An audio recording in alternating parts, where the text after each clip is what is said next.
my program every time you call. Rick in St. Louis, Missouri. Hey, Rick, what's up? Thanks for listening to Sirius XM.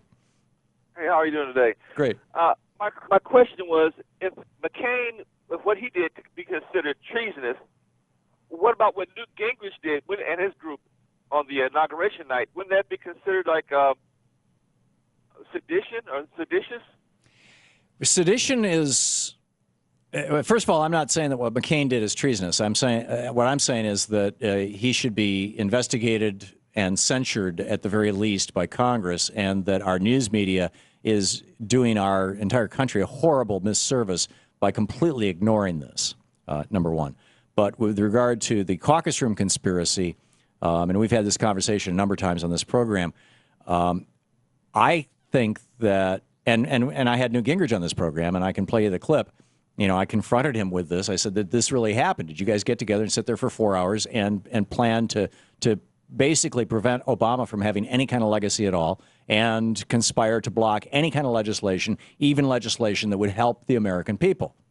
And Newt Gingrich said, and I'm paraphrasing now, but Newt said, yeah. He said, and he said, of course we did. We're the opposition. That's what the opposition does. It opposes. Well, I can tell you that is not what the founders of this republic thought.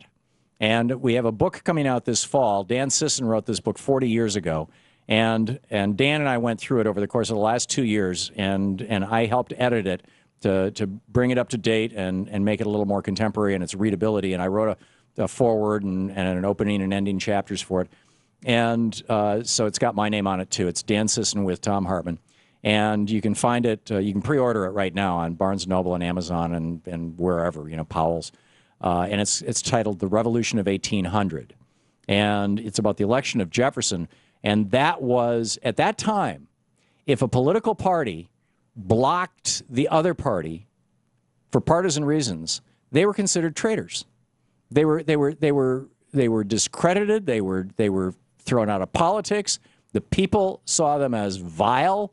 I mean, this was the country came together. Once the majority had spoken, everybody said, "Okay, the majority has spoken. Let's do it."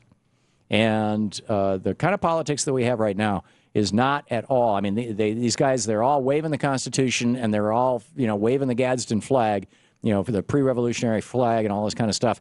But they are absolutely ignorant about history, at least American history. And so the caucus room meeting would have been considered seditious by the standards of 1800, by the standards of the founders of this republic. Absolutely. And in fact, they probably would have been charged with sedition if that had been a conspiracy against President John Adams in the last 2 years of his presidency after he passed the Alien and Sedition laws. He put 20 newspaper publishers in prison just for writing op-eds against him. You know, if there had been an active conspiracy in Congress against him, he would have done some really crazy stuff. So, and this is one of the reasons why the election of Jefferson, who immediately let all those guys out of prison and repealed, or let expire, it expired on March 4th, 1801, let expire the Alien Sedition laws. It was a true revolution. I mean, literally, it was the second American Revolution, the election of 1800.